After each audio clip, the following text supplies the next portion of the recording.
대한항공 801편 추락 사고는 1997년 8월 6일 대한민국 김포국제공항에서 출발한 801편이 미국령 괌의 앤토니오 B.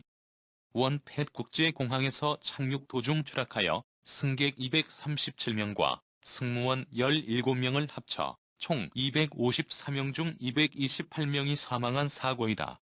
해당 기종은 1984년 12월 3일 제작되어 1984년 12월 12일에 최초로 인도받은 보잉 747 3B5기로 대한항공 소속뿐 아니라 대한민국 국적기로서 첫 SUT 기종이라는 타이틀을 거머쥔 기종이기도 하다. 당시 괌공항의 김포행 항공 여객 수요가 증가하여 에어버스 A300-600R 기종에서 보잉 747기로 변경되었다.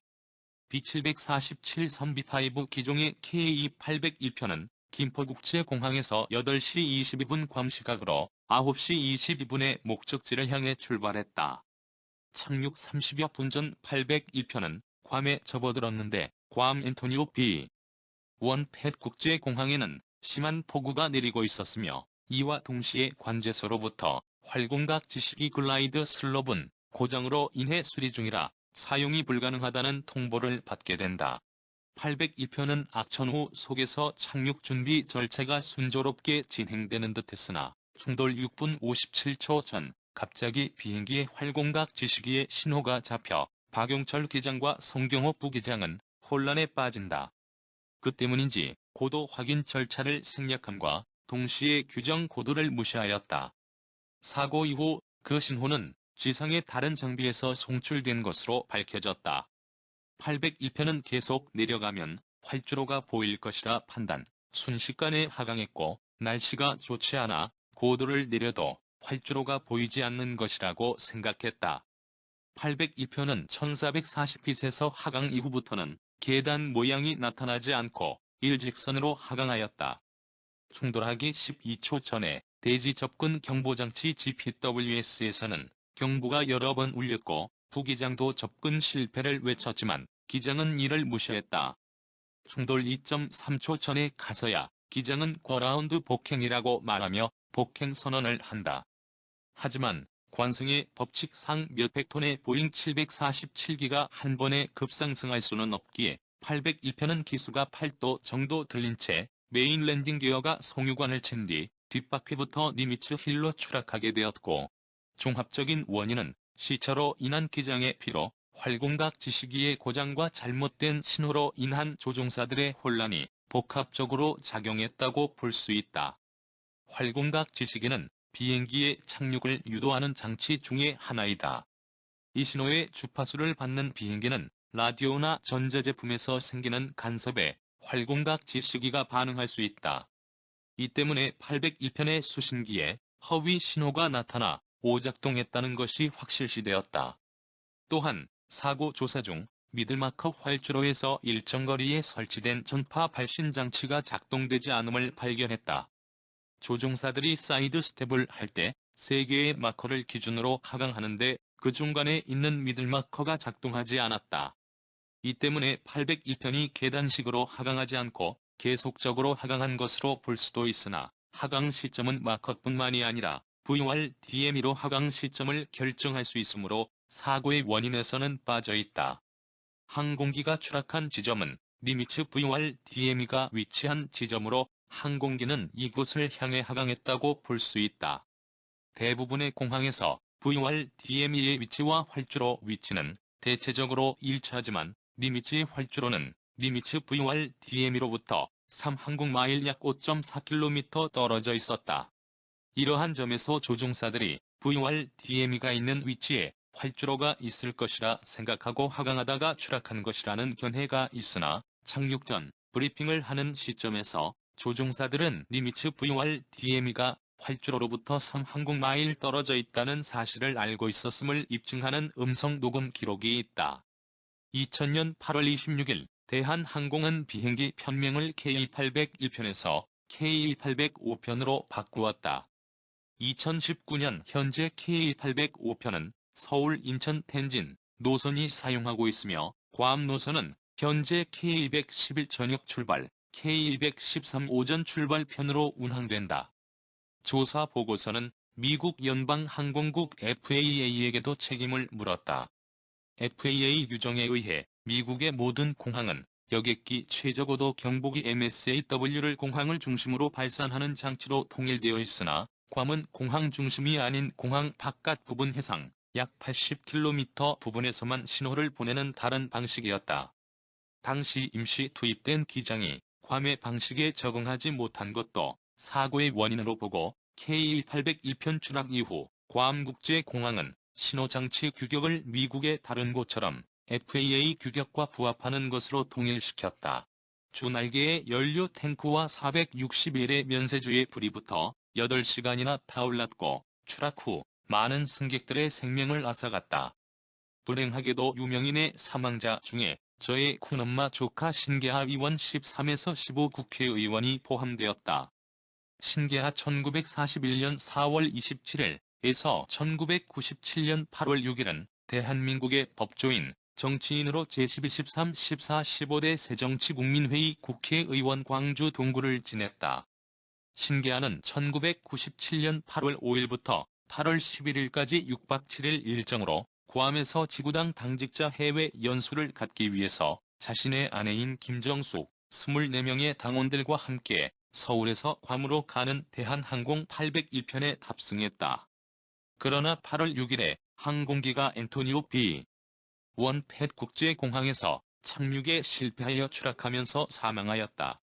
괌 사이판을 거치는 6박 7일의 해외 연수 관광길에 올랐던 이들 일행엔 광주시의회 고원춘 58세 의원과 광주시 동구회 시무인 57세 의장 등 의원 7명, 염시영 교육위원, 김인기 56세 부위원장 등 당직자와 사무실 직원, 가족 3명, 여행사 직원 1명이 포함돼 있다.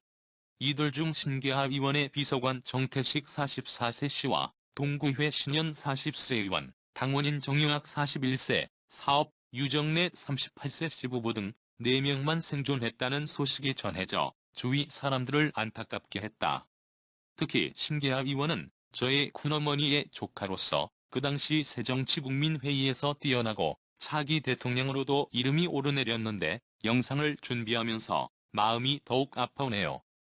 장세준 1957년 10월 9일에서 1997년 8월 6일은 대한민국의 남성 성우이다. 본래 동양방송 소속의 탤런트였으나 이후 1982년 KBS 공채 17기로 입사했다. 배우자는 같은 KBS 15기의 성우 정경혜이다. 1997년 대한항공 801편 추락 사고로 KBS 보도본부 소속인 홍성현 국장을 비롯한 가족과 함께 향년 39세로 사망했다. 정경혜 1957년 8월 6일에서 1997년 8월 6일은 대한민국의 여성 성우이다. 1977년 동아방송에 입사했으나 1980년 언론 통폐합 조치로 KBS 15기로 소속된다. 배우자는 같은 KBS 17기의 성우 장세준이다. 1997년 대한항공 801편 추락 사고로 가족과 함께 사망했다. 홍성현 1945년에서 1997년 8월 6일은 대한민국의 전 KBS 보도본부 국장이다. 1997년 대한항공 801편 추락 사고로 한국방송성우극 회의 장세준, 정경혜와 함께 향년 53세로 사망했다. 우리나라의 큰 항공사고는 1983년 9월 1일 미국 뉴욕 존 F. 케네디 국제공항을 출발, 앵커리지를 경유해서 김포국제공항으로 오던 대한항공 소속 007편 여객기가 소련 영공에서 소련 공군 소속의 수호이 15의 공격을 받아 사할린 서쪽에 추락하여 탑승자 269명 전원이 숨진 사건이 있었고 1987년 11월 29일 이라크 바그다드에서 출발한 대한항공 보잉 707 여객기가 인도양 상공에서 실종되어 중동에서 일하고 본국으로 기쁜 마음으로 돌아오던 근로자 포함 115명 전원 사망한 사건인 캐기 폭파 사건이라고 하면 보통 이 사건을 의미한다. 대한민국 정부는 북한 지령에 의한 공중 폭발로 결론을 지었으며 북한 정권 의지령을 받은 특수공작원 김승일, 김현희 2인조가 액체 시한 폭탄으로 비행기를 폭파했다고 하나 제13대 대통령 선고가 치러지기 불과 보름 전이었다. 이에 국가안전기획부는 대선을 앞두고 이 사건을 적극적으로 이용해 북풍몰이를 했고 나는 노태우를 대통령을 만들려는 전두환의 공작으로 보고 있다.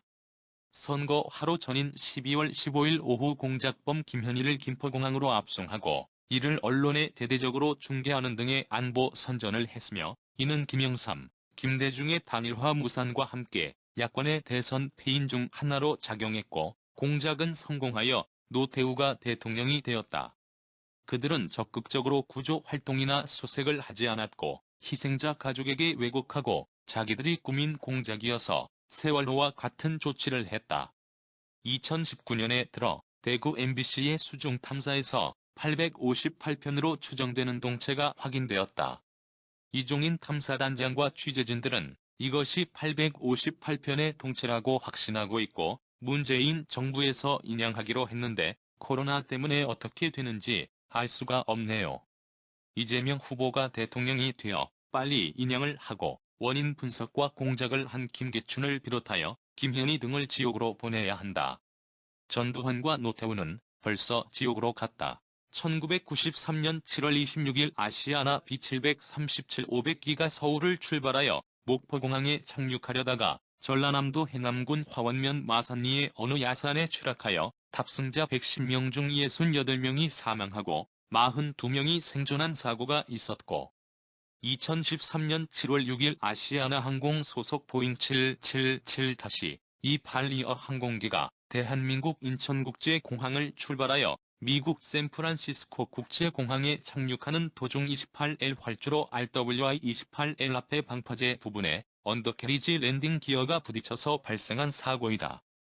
미국 소방당국은 이 사고로 3명이 사망했다고 밝혔으며 신원은 예멍위엔 16, 왕린지하 17, 리우 예핑 16 등 중국인 여고생으로 밝혀진 사고들이 있다. 다시는 이런 사고들이 일어나지 않기를 기원해봅니다. 시청하여 주셔서 감사합니다.